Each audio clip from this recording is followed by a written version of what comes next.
guys, for today's video, i-update namin kayo kung ano nangyari doon sa aming ginawang DIY dishwashing liquid.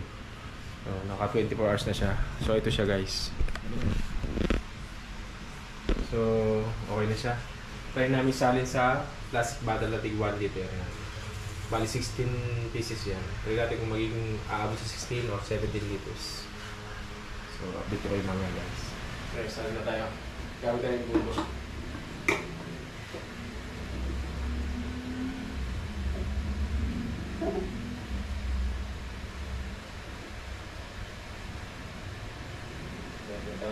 Matapon dito yung tatapon sa loob.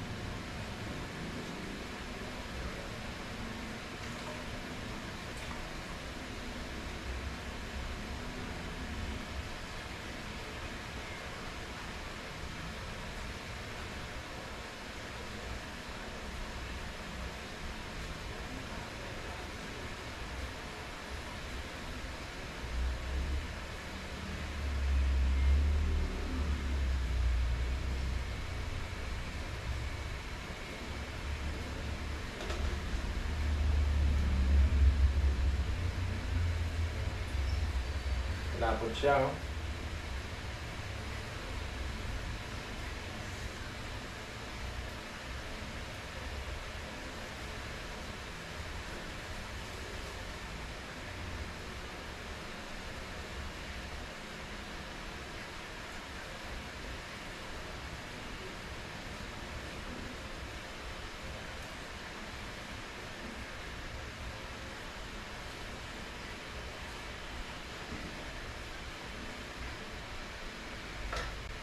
First bottle.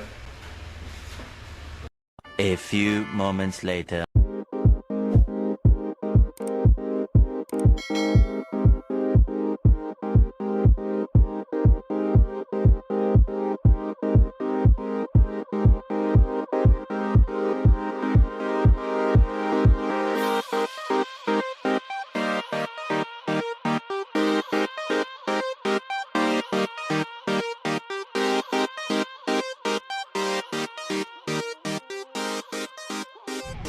Yan guys, nakabuo tayo ng 15 liters and 1/2 doon sa ating tinimpla na dishwashing liquid.